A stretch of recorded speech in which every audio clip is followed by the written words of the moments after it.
Okay, good morning, everyone. My name is Chris van Hoof. I presented previously already the determination of the pH. I'm working at the Vito Laboratory. It's the Flemish Laboratory for Environmental Monitoring in Belgium. And I'm working as a senior researcher in the Inorganic Analytical Laboratory. What is the things I want to discuss today? First of all, an introduction, why we are going to measure the electrical conductivity, what is the importance of that parameter. Then an overview of the analytical methods that are available, the principles, and also the standard methods that are available. Then, of course, the part theoretical background. How does an electroconductivity sensor work? How it is composed of? What are the parts that are important to consider? And then we go more in detail to the analytical procedure. So how we apply it in practice, the different steps. And then a chapter dealing with the quality control protocols that need to be applied to perform a proper determination of the electrical conductivity, and to conclude some health and safety aspects. First of all, what is electrical conductivity? I think most of you know that. It represents the content of the soluble salts in the solution. You can measure as well as in liquid in the groundwater samples, for instance, but also you measure in its soil. And in the soil, the electrical conductivity that you measure in the soil, that measures how well the soil can conduct an electrical current. It also represents in soil the water-soluble salts, and these are then measured. The electrical conductivity is an important indicator of mineral nutrients that are available in the topsoil and that can be quickly utilized by plants. The results are expressed in the units millisiemens per centimeter or decasiemens per centimeter or microsiemens per centimeter. So there are different units that can be applied, but they all represent the same results. Why is soil electrical conductivity so important? It has influence on different aspects of the soil. First of all, the soil health and fertility, the nutrient availability, but also the soil texture and structure, and the crop suitability. With respect to the soil health and fertility, it is a fact that high salt concentration can affect the plant growth and soil structure. So it's necessary that the electrical conductivity is not that high. Also, the nutrient availability the electron is influenced by the electrical conductivity. It's the optimization of the nutrient availability. It's important, and you have to prevent over-fertilization, and that you can follow up by the electrical conductivity. With respect to the soil texture and structure, electrical conductivity can help to determine the soil texture, and it's also useful for understanding the water retention and the drainage properties. And with respect to the crop suitability, depending on the crops you're processing, you have varying tolerance levels to soil salinity. And salinity is a measure for the amount of salts that are available in the soil. And if you know the electrical conductivity, that helps you in selecting suitable crops for the specific soil conditions. So that you have better yields and that you can also perform sustainable farming practices. Important to know is that salinization is also brought in picture of the FAO. The 5th of December is always marked by the FAO as the World Soil Day. So specific topics are there discussed. So below in the source, there is the link added to that day. And also already in 2021, the World Soil Day that was organized then was under the theme halt salt salinization and boost the soil productivity. Over there, the FAO highlighted the threats posed by soil salinization to global food security, and also raised concerns as many countries still lack the adequate capacity for soil analysis. So over there, you can find also information about the salinization and things you can consider there. A brief summary, what means soil salinization? It's a term that indicates the process of accumulation of water-soluble salts in the soil.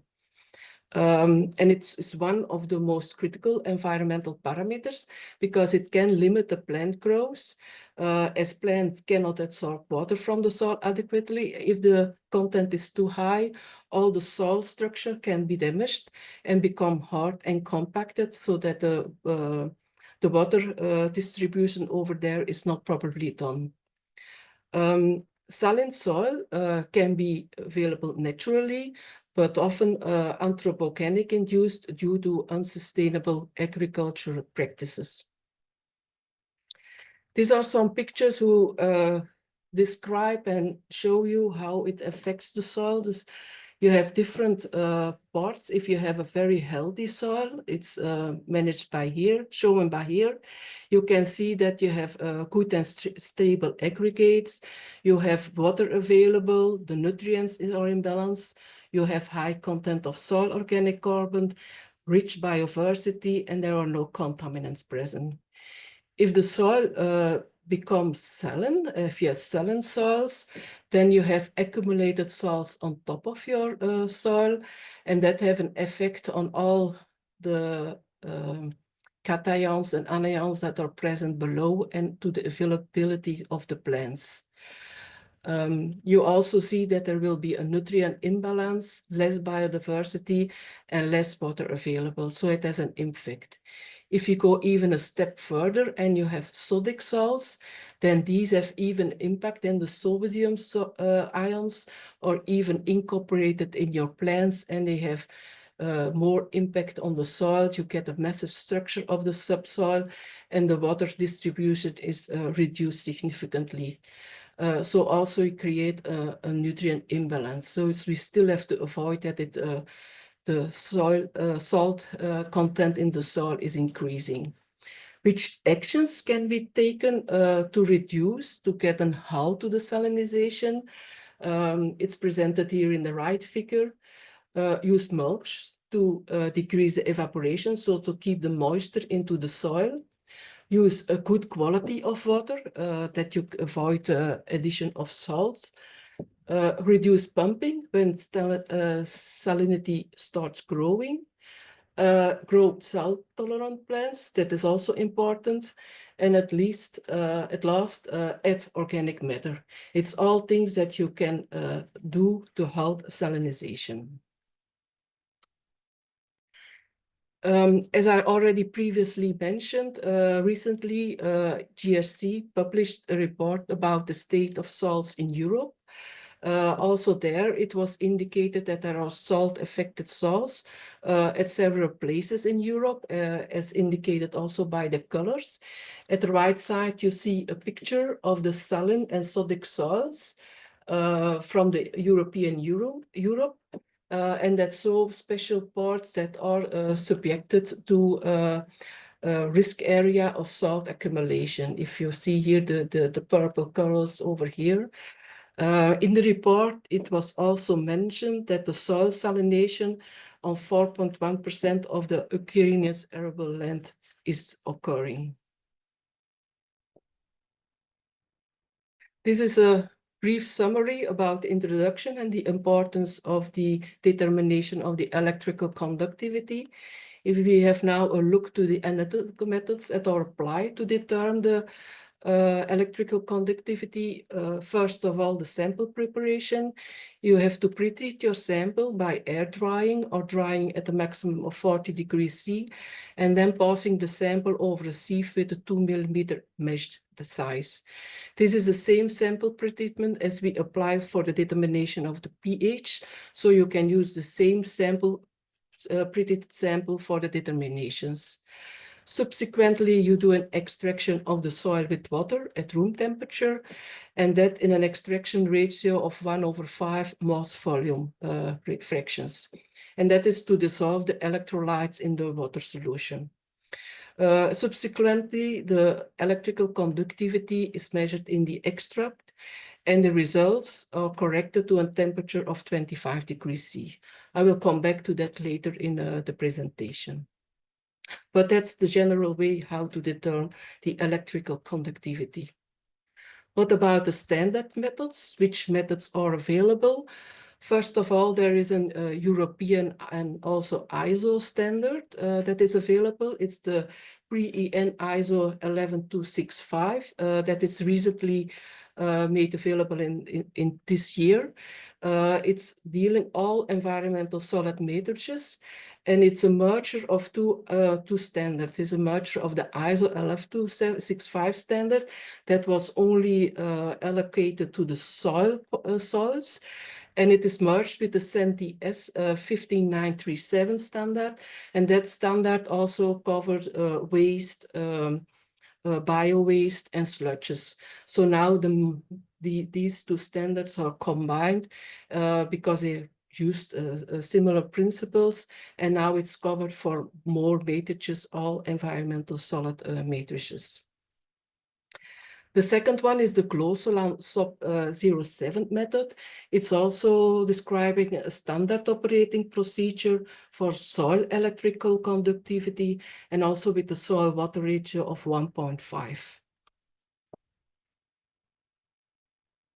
Having a closer look to the content of the analytical standard methods, if we first refer to the EN ISO method, then we see that the sample pretreatment is the same as I discussed before.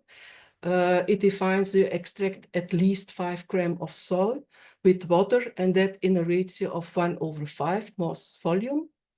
Then shake for 30 minutes with the shaking machine at room temperature. I highlighted in blue because that are the differences between the different methods. And then we do a filtration to a filter paper. Those two aspects, the shaking for 30 minutes, the timing, and the filtration differ with the GLOSOLAN method. Subsequently, we measure the electrical conductivity and the temperature, and then we recalculate all the results to an electrical conductivity at 25 degrees C. This is also the method that is applied in our laboratory. If we now look to the GLOSOLAN method, it's the same sample pretreatment, so there is no difference between it. Here we extract 20 grams of soil, also in the 1:5 ratio, but here we shake for 60 minutes. 30 minutes, 60 minutes, it's not that much difference. It's important that you get a good equilibrium and that your electrolytes come into solution. If you use a shaking machine, I think both 30 or 60 minutes will give the same results. In the GLOSOLAN method, after shaking, they let stand the solution for 30 minutes, and then they measure the electrical conductivity in the supernatant. So they don't do a filtration, but they just measure in the supernatant. I don't think that has an influence if you filtrate, yes or no. You only have to be aware if you measure in your supernatant that there can be more solid particles that can have an influence on your electrode, but I will discuss that also later in the presentation. Also here, the electrical conductivity is reported at a temperature of 25 degrees C. Coming back to the theoretical background of the measurements of electrical conductivity, electrical conductivity is a measure of the amount of electrical current a material can carry, or its ability to carry a current. This value depends on the concentration and the degree of dissociation of the ions, as well as the temperature and the mobility of the ions. So we have several aspects that are considered for that. The theory that I presented now are taken from Mettler Toledo and Metron, so you can look in more detail if you go into these links. First of all, some formulas I have to present. The determination of the electrical conductivity involves the physical measurement of the resistance. And according to Ohm's law, the resistance is the voltage over the current. So if you apply a current, you have two electrodes, your electrons will move into the solution from one electrode to the other because you have a positive electrode and a negative electrode. And then you create a resistance, which is then measured. The resistance is the inverse. The conductivance is defined as the inverse of the resistance and is formulated by this formula, and it's expressed as Siemens. How to transfer it then to the electrical conductivity? If you want to measure the resistance of the conductance of a sample, a so-called measuring cell is required, and the readings depends on the geometry of these measuring cells. And that is described by the cell constante. And that's important for electric conductivity measurement. The cell constante that you use or the geometry of this measuring cell.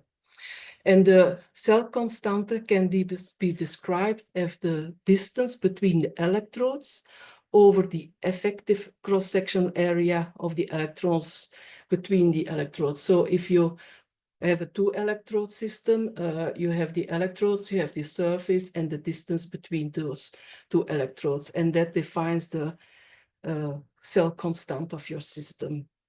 And this is also in relation, the resistance and the cell constant with the specific electrical resistance. How can we now convert the conductance to the electrical conductivity? Because that's the value that we want to measure. And that is the electrical conductivity is then independent from the setup of the measuring cells. So the electrical conductivity is the conductance multiplied by the cell constant. That's the formula that you apply. The units, I expressed it already, it's the conductance is expressed in the Siemens unit, and the cell constant is centimeter -1 or meters -1, depending on the unit that you want to select for your measurement. What's the measurement principle? I already indicated that your cell consists of two electrode pairs to which a voltage is applied. And then you have a current that will be measured, and the conductivity can then be calculated. If you put a direct current on it, then you will get, like shown in this picture, an accumulation of the ions near the electrode. You have the cathode, you have the plus, minus, also on this side, the anode, you get an accumulation. So, and that is what we don't want to, because then you don't get a proper conductance measurement. So what we do is to put an alternating current in it, as demonstrated over here, so that your ions can oscillate between the two electrodes, and then you can measure a proper current. Nevertheless, if you look at this side, in case that you have a very high concentration, you still get some accumulation at the electrode size. And this is called the polarization effects. And if you see to the figure, and this is the increasing electrical conductivity, you will see that at the end of the curve, where we have a high concentration of electrolyte, polarization effects occur, and that there is no linear correlation anymore. So that you have to take into consideration. And this polarization effect is caused because you get a formation of double layers at the electrodes. And of course, it has an effect on the mobility, and that has a negative influence on the measurement of the sample. And that's really indicated for the middle and the high range electrolyte concentration. How we can prevent it or reduce it, it's by increasing the measurement frequency. If we go back and if we see here the ions, if they move faster, so increase the oscillation frequency, then don't have the time to accumulate on the electrodes so that you can avoid it. Another option is to increase the electrode surface so that you get a reduction of the current density. But what is in practice done is the use of a 4-pole conductivity cell. As I presented over here, this is a 2-pole conductivity cell, and I later on will show you the composition of a 4-pole conductivity cell and how it deals with these polarization effects.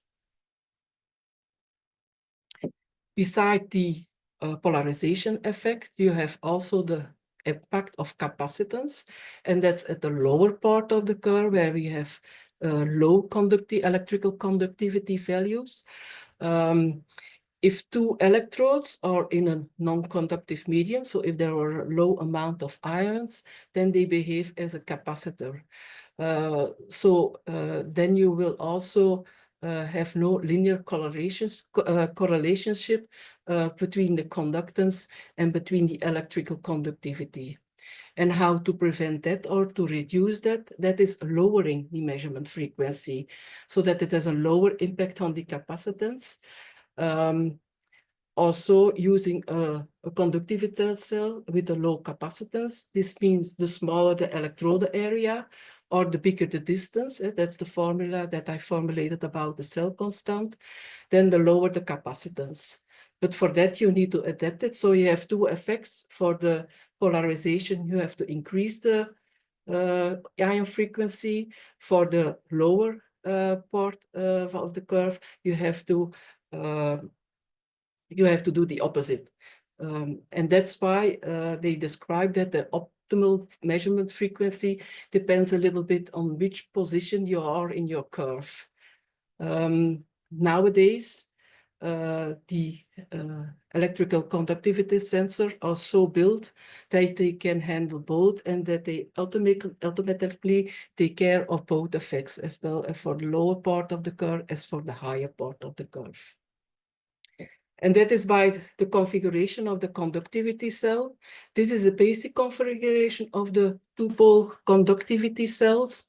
It's a traditional cell, and that is a cell that can be used for measuring of low conductivity, and there you get also high accuracy, and that's in the very low region of the curve. And it's applied for pure water, highly diluted aqueous water, non-aqueous solutions, so that you have just your two electrodes and the movement of your electrodes between those cells. So it's a very straightforward configuration. But nowadays, more and more, the 4-pole conductivity cells are used, and that's especially for those samples that are measuring middle range and high range electrolyte concentration. How is this built up? Here you have 4-pole cells instead of the 2-pole cells, and that are always separate electrode pairs. You have the two and the outer electrodes. And on the outer electrodes, the generator electrodes, like they call it in here, there is a current introduced. And these are it's between here that are the current introduced. And this current is brought into the solution via this outer generator electrodes. And the flowing current in the solution causes a voltage drop in the measurement of the voltage you have to measure on the inner electrodes. And the inner electrodes are here the measuring electrodes indicated. And from these two values, the current from the generator electrodes and the measuring voltage, you can calculate the conductance. Because the amount of current is very slow in this part, you will have no polarization effect, and so you can avoid that. That's why that is a specific construction that they apply to reduce the current and to avoid the polarization effects.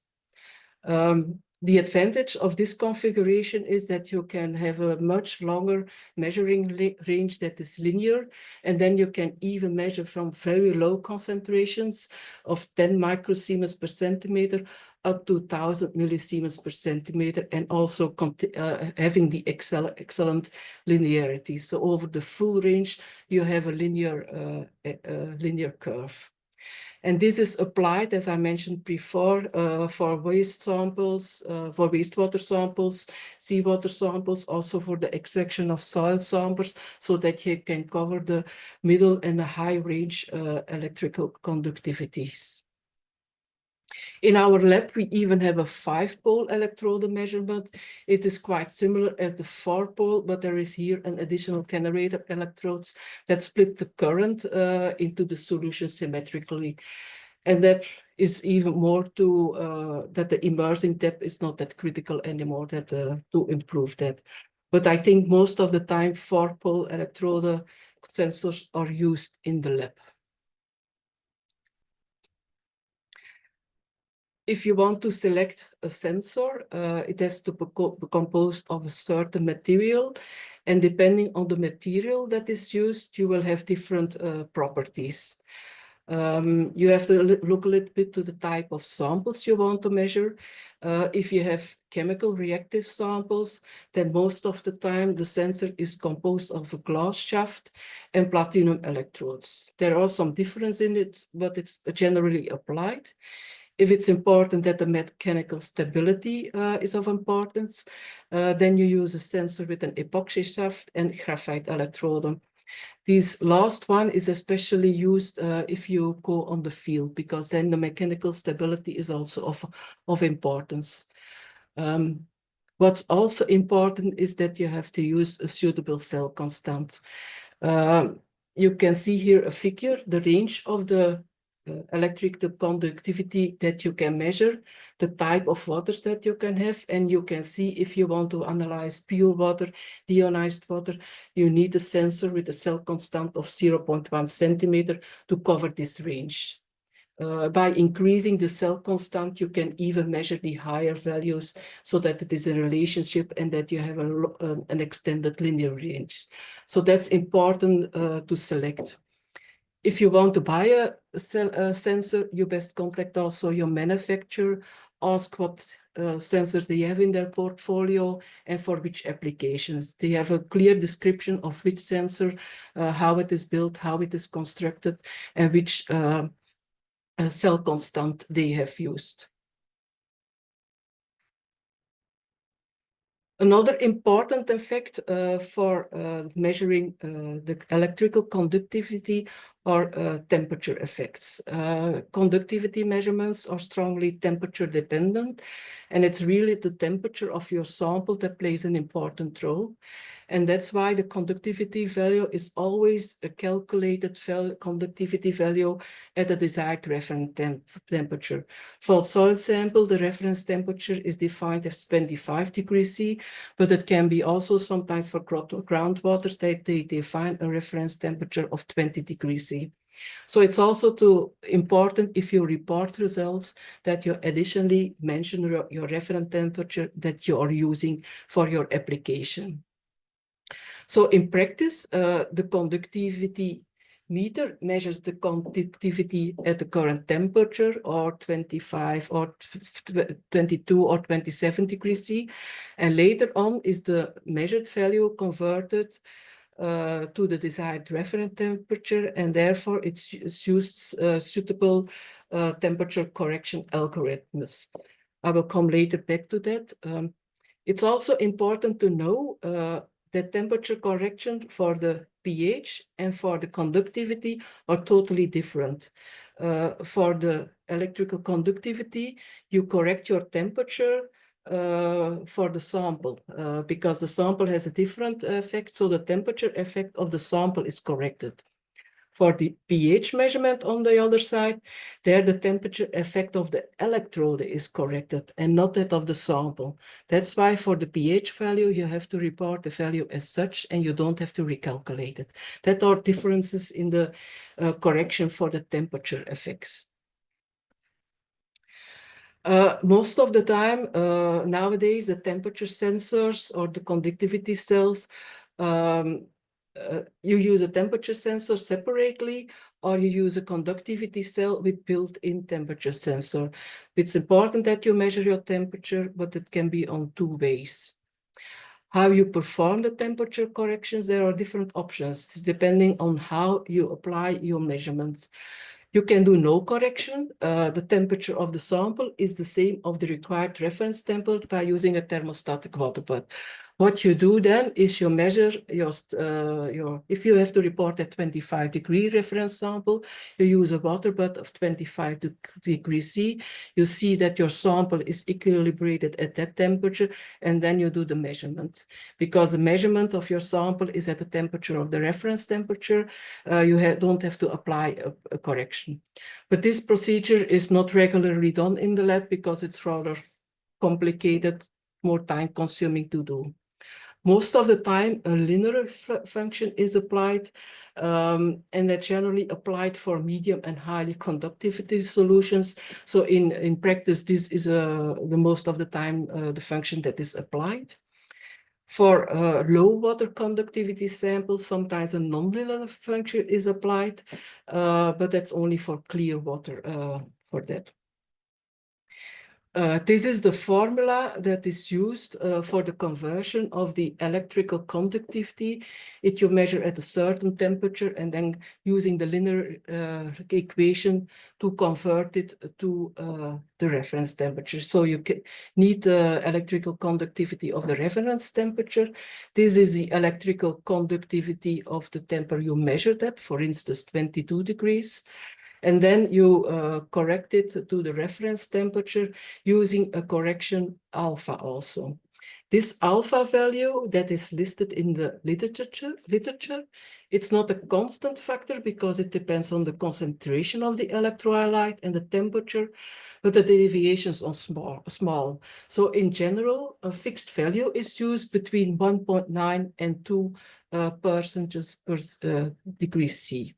It's a general convention that this factor is applied for the temperature coefficient factor. I said also that you can apply a nonlinear correlationship, and that is presented by this formula, but these factors has to be available in your software of your instrument that you're using, and it depends a little bit on the manufacturer, the instrument of the manufacturers that you're using, but they have normally tables available where these factors are included in your instrument for doing that correction. As it's a nonlinear equation, it is more complicated to show it directly one-to-one. What about maintenance and storage? Conductivity center had the advantage that they have a limited maintenance. They are really good working. They have no agents. It is important that you ensure that the cell is clean. If you do a measurement afterwards, rinse it very clearly with deionized water after every measurement. It's important to do that to keep your electrode clean and to store it properly. What about the storage? If you do it on a short-term storage, you can keep it in deionized water or you can store it dry. For long-term, you can store it dry. It's also differently as with the pH measurement, where we always have to store it in an electrolyte solution. You always also have to ensure that the plugs are kept free of moisture and dirt, but I think that's important and that you know. The lifetime of a conductivity sensor fully depends on the handling. If you handle it properly, then you have an extended lifetime and it does not age. You have to prevent also the static damage to the meter by avoiding touching the measuring cell of the sensor, and always disconnect the sensor from the meter before cleaning so that you don't have any static damage. Of course, do not use aggressive chemicals or abrasive materials for cleaning. And also do not use the sensor outside the recommended temperature range, because that can damage your sensor and then your sensor is broken and out of use. This is a little bit the theoretical background given. Maybe if there are some questions for this section, we can ask for that. I don't see any in the chat. When I think of saline soils and soil salinity, I think of sodium chloride. But what are the other ions and where do they come from? Are they like fertilizer issues, or what's the general background? Yeah, it depends a little bit fertilizer use. It can be also, I think, potassium and so on that can also be introduced onto your soil. So depending on the cations that are applied there. But I think the sodium one is one of the major one and has the major impact. But of course, if you create other salt solutions, you always measure these also. Yeah. What was I going to say? I imagine using irrigation water that's been salty or infiltrated. Could you repeat that, please? Sorry, I imagine it has to do with salty irrigation water. Could be one of Yeah. the main inputs Yeah. from aquifers becoming Yeah. more saline as they draw closer to the Uh, coast. That's why it also indicated that if you do water onto your land, that if you do via irrigation water, that it is pure water and clean water, and that don't contain a lot of salts, because then you contaminate your soil with the ions. Yeah, and then is there any way to correction? You said adding organic matter was one of the main ways to correct the salts. I think in my experience, I did a lot of contaminated sites that were salt impacted due to road maintenance. So places where they stored a lot of salt in big storage sheds or improperly, and a lot of groundwater and soil contamination. Yeah, and they leach out easily, the salts, so that they go easily to the soil that if they are over there. Move quickly. Okay, do we want to take a quick break, or do you want to do after the next one, or what do you figure, Chris? Maybe now it's ideal time to do a quick break. Then later on is the second session. That's the more the practical one. It's also a little bit easier to follow, I think. Done. Okay, let's all take a break, use the washroom, grab a drink of water. At 1:45, we'll come back and we'll start. Okay, perfectly. 7 minutes or so. Okay, thank you. Okay, bye. All right, anybody have any additional questions maybe that they thought of over the break? Okay, I think we're all right. I don't see anything in the chat. Let's go ahead, Chris. We can. Okay. We just discussed the theoretical background, how the sensor is built up, the temperature effects that you have taken care of. Now you have a closer look to the analytical procedure. The sample pre-treatment I have already highlighted. That is similar to what we did with the pH measurement. So air dried or dried at maximum 40 degrees C, and then passed over the sieve with a 2 millimeter mesh size. And you clearly see sieving the sample that also the particle distribution is reduced over there. We apply in our lab the procedure what is defined in the EN ISO standard 11265, and it's that procedure that is followed.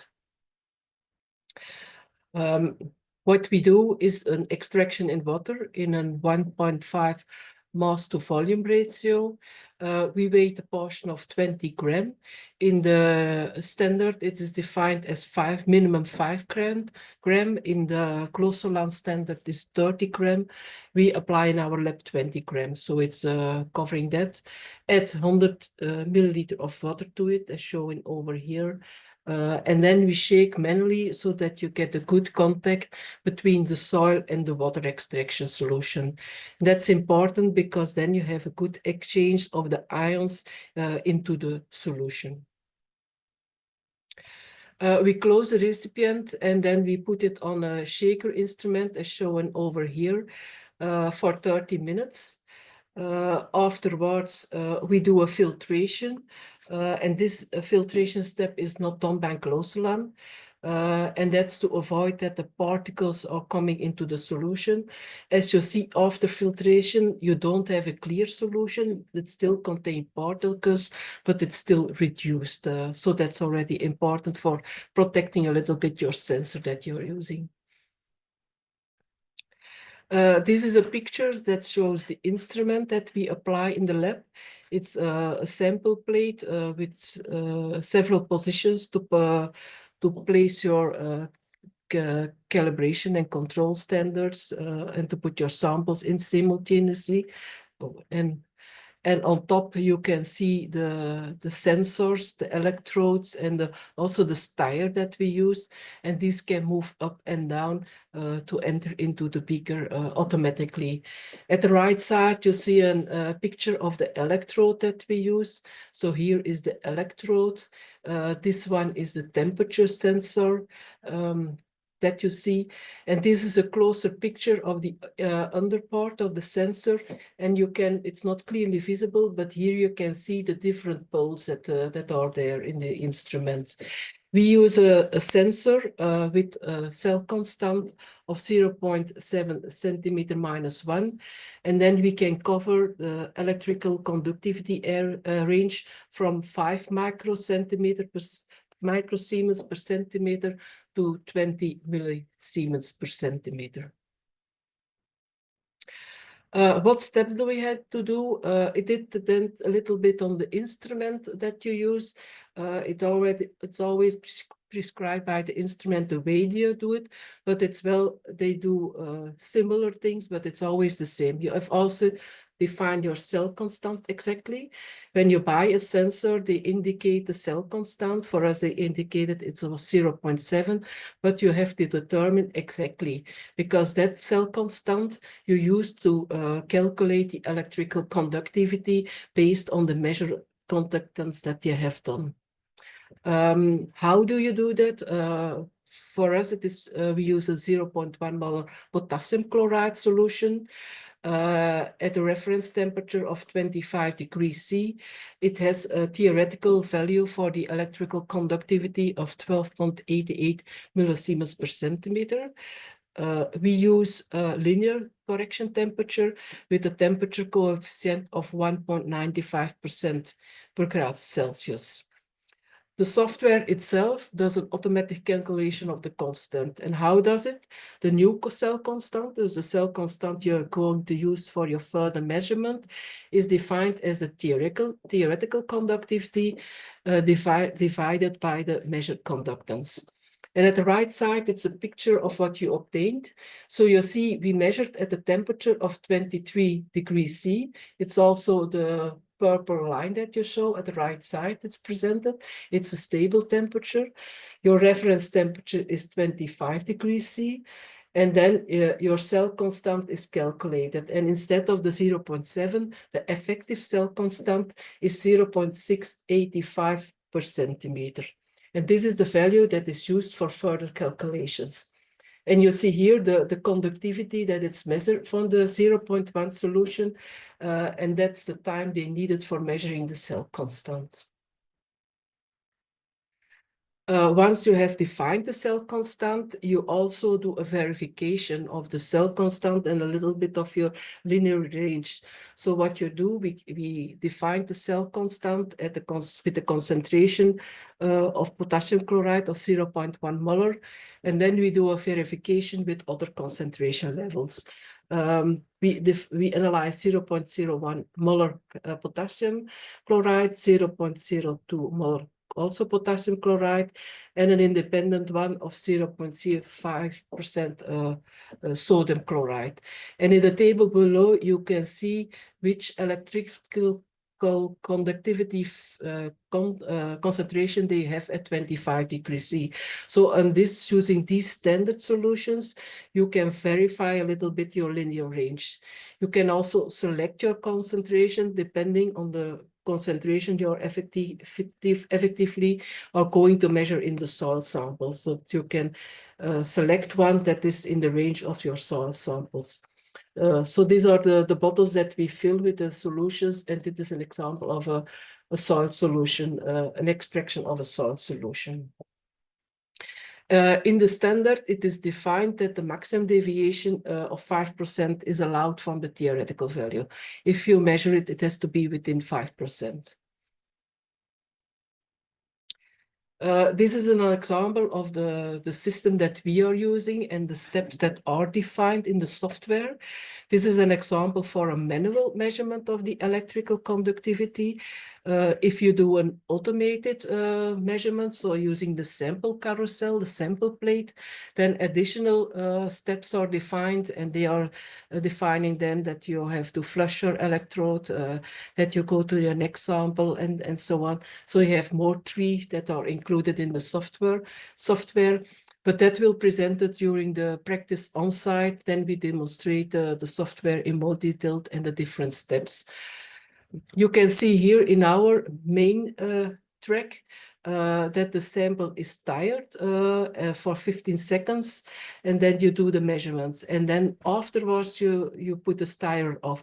So the measurement is done while stirring. Of course, not very heavy, slowly, that you don't introduce air bubbles, but it's mixed while measuring. We can do that because we apply a filtration step. In the GLOSOLAN SOP, they add the conductivity cell in the supernatant, so no filtration is done, and there is no stirring defined. And that's indeed necessary because you don't want to disturb the sediment that is formed. So that are two differences that are applied. The important fact is that you have that you measure into the solution, and that the equilibrium is there, and that the anions are coming from the soil into the solution to measure. You will see also some parameters that are defined in the software. This is the signal drift that is quite similar as also for the pH determination. That is how long you wait for selecting the time that you want to register your results, and you have to keep it stable at a certain level. At least 10 seconds are measured, and maximum 120 seconds. Then the measurement value is registered. Also here you see at which temperature we have measured and the reference temperature we use. Also the temperature coefficient is here defined. If you want to use another one, you can change it in your software. In between the measurements of sample 1 and sample 2, you have to rinse your sensor with deionized water. Afterwards, you immerse the sensor in the sample. You have to see that it's fully immersed, that you have a proper calculation. But also important is that you avoid air bubbles from that area. If you're stirring the sample, it has to be on a slow speed so that you don't create that. Also, you have to avoid that the stirrer come in contact with your sensor. And then we perform the measurement while gently stirring, but that's different with the GLOSOLAN method. Afterwards, the software automatically calculate the results to a reference temperature of 25 degrees C, or if another temperature is specified, that temperature. What quality control measurements we always run with these measurements? First of all, a blank water sample, and there we check the specifications that the conductivity has to be very low, has to be lower than 0.01 decasiemens per meter. We normally don't have any problems with that issue because we are using deionized water to do the measurements. We always run the control sample of sodium chloride of 0.05%, which has a conductivity of 1050 microsiemens per centimeter. And these values we put in a control chart, and you can see the blue dots are the measurement values. The orange dot in the middle are the reference value, the 1050 microsiemens per centimeter. And on the top here, you see the plus minus 50% error that we allow. So you can see that it's rather constant constant result that we obtain, and it is within the deviations that are prescribed. So less than 5% of the theoretical value. This control sample we run always after that we analyze 10 or 20 samples. Most of the time after 10 samples, we do these analyses to check that our measurements are still properly done. This is an example of the results we get out. You have to read the table from below to the top. So you first start to measure your cell constant with the 0.1 molar potassium chloride solution, and then you can see the cell constant. Then we do 2 verification solutions that are measured here. These are within the specifications. Then you run your sols. And the results are shown at 25 degrees C.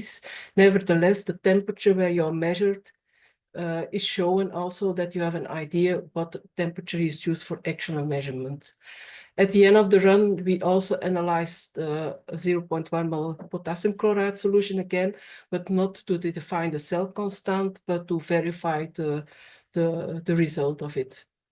The next day, because this is done on the 24th of the month, and the next day, on the 25th, we start again to define the cell constant.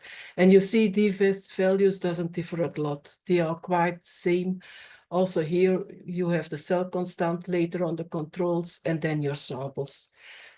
Also in the picture shown below here, you can see the stable cell conductivity measurements, and also the temperature is also rather stable.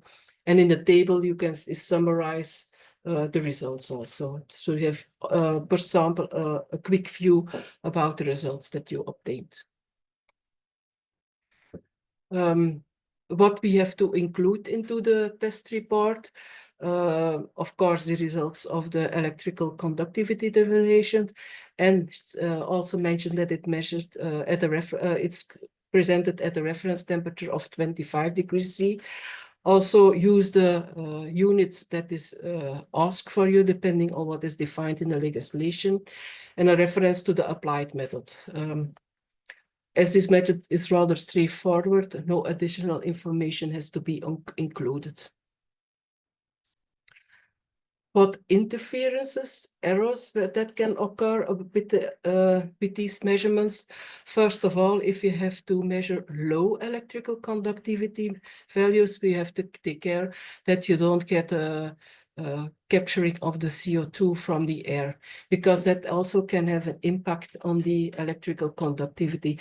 But that's only of influence when you measure very low concentrations of the electrical conductivity. Also, what I mentioned before, avoid air bubbles around the electrode, because that can have an impact on the results. And of course, coating of the electrode surface, it has to be clean and not contaminated, and that can be caused by the solids in the sample. That's why we also prefer to filter our samples and not do a direct measurements. If you don't do a filtration and you measure directly, please check that in between measurement you very clearly clean your sensor with deionized water, so that if there are solid particles on the electrode, that they are flushed away. So that's important for the maintenance and the lifetime of your sensor. If your coating of your electrode surface would be contacted, then you would see it on the cell constant. If you do the determination on the cell constant, this value will change. And that is an indication that your electrode is running out of a proper life. What effects can also occur, and this is especially for the two-pole cells, is that you have field effects, because when you put a current on it, you get some feed lines. And if your sensor is coming too close to the bottle or too close to the wall, then it can have an interference of that. So then for the two-pole cells, you have to check very good that your sensor is placed centrally and about 25 milliliter above the bottom of the container. The design of the four-pole conductivity cells is so that they minimize these negative effects. That is not a concern for that. It's only for the two-pole cells that you have to take care. And these two-pole cells are especially used for samples with a very low conductivity. But most of the time, if you do the analysis of the soil samples, you use a four-pole conductivity cell. What about field measurements? Before, I always talked about the measurements that we performed in the lab, but conductivity is the same with pH, is also done often on the field, especially for measuring groundwater samples. This is also the instrument, the portable instrument that I have shown before for the pH, because this instrument is capable of reading the pH value as well as the conductivity value. The sensor that we are using, the conductivity sensor, it contains a built-in temperature sensor so that they can correct for the temperature effect. And the cell that we use in our lab is a 4-pole cell with a cell constant of 0.475 centimeter minus 1. So it covers also a wide range of the linear, about a wide linear range of the electrical conductivity. Here is an epoxy shaft used with the graphite electrode, so it's mechanical resistant for using on the field. How you work with this instrument, it's quite similar if you work with the instrument in the lab. You always check the calibration of the cell, you always define the calibration of the cell constant. And for this, on the field, we use a solution of 0.01 molar potassium chloride corresponding to this electrical conductivity value. We use not bottles of the solutions, but we use the bags which contain salt solutions of a proper electrical conductivity. It's easy to use on the field. And then later on you can throw it away, but you can use it on the field directly.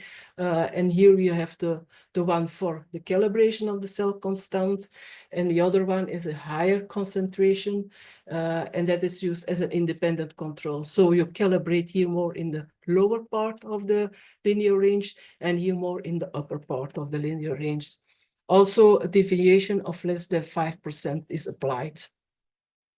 The practical use of this instrument that will also be showing during the field training, especially when doing the groundwater sampling training, and there it will be shown. I think it will be on the 27th of November, given by my colleagues. We already discussed a little bit about the quality control protocols, but there are more than the one that I described before. What general applied quality control protocols do we use in our laboratory? First of all, the first point I discussed it. You do a verification of the cell constant using different solutions of potassium and sodium chloride with knowing electrical conductivity concentrations. Beside that, also a blank samples, but has to fulfill some specification. But additionally, if we do a measurement run of several samples, we do Duplo analysis for at least 10% of the samples. These Duplo analysis includes also the extraction. It's not only the measurement, but it's starting from zero from the sample that you have prepared. And for that, you start up your Duplo analysis. In the old version of the ISO method, where there were some specifications defined that we also used in our laboratory. So depending on the concentration level, accepted variation values were defined. Normally it's around 10%. If it is a little bit lower, the specified fixed values. And this can easily be followed up to see if this fulfill the need. And normally we don't see a lot of issues with that to fulfill these requirements.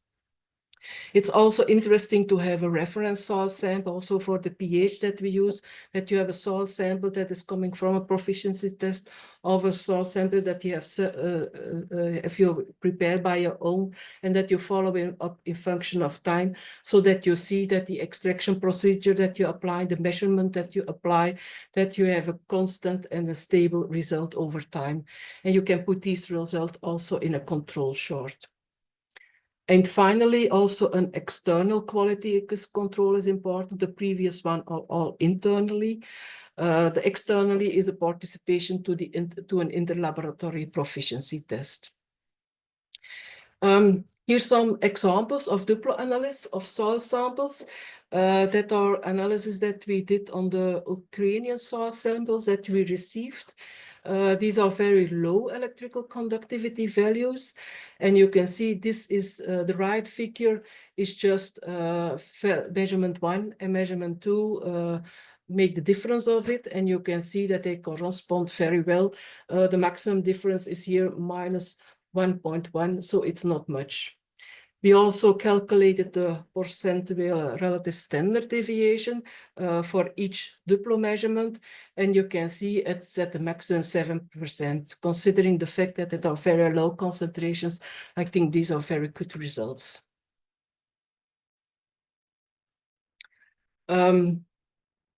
With respect to the interlaboratory proficiency test, for the pH, we organized it by FAO, these tests, these proficiency tests, but for the electrical conductivity, it is not organized by FAO.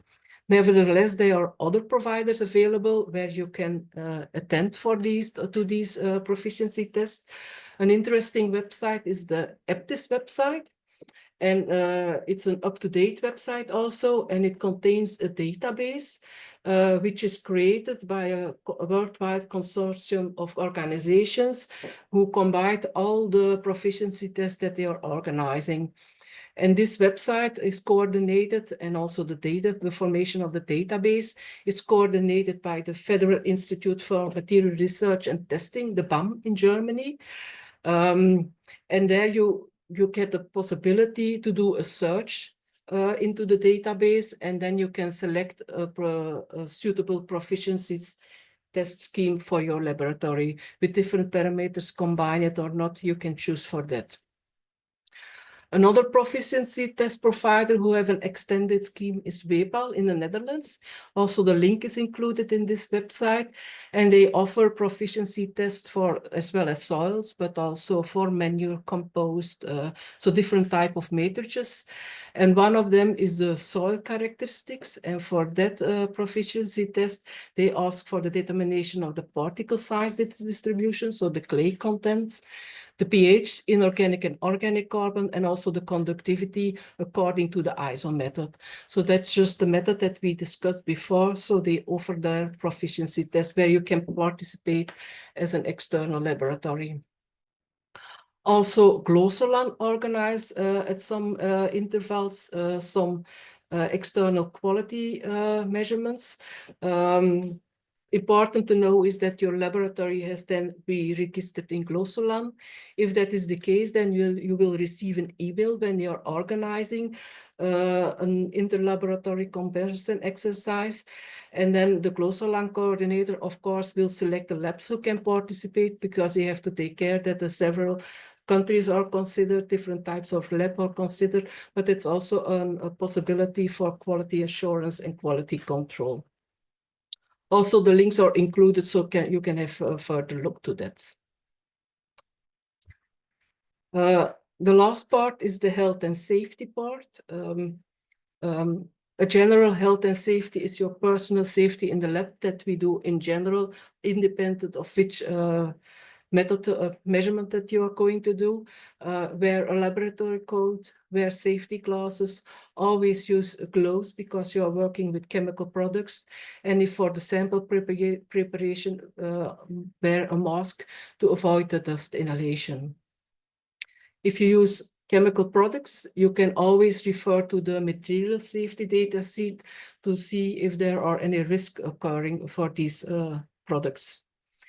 If you have a look to the products that we use for the determination of the electrical conductivity, then it is mainly potassium and sodium chloride.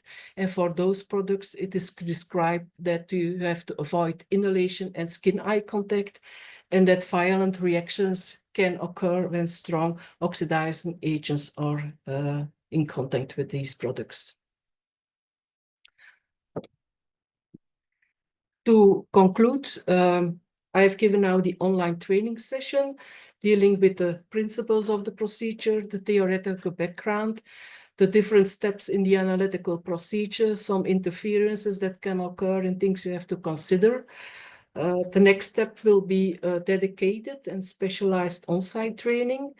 It will demonstrate in our phytoanalytical laboratory, and it will be combined with the pH determination, because pH and conductivity are performed on the same instrument, and they both have an extraction solution preparation of an extraction solution, which is also used with the same instruments.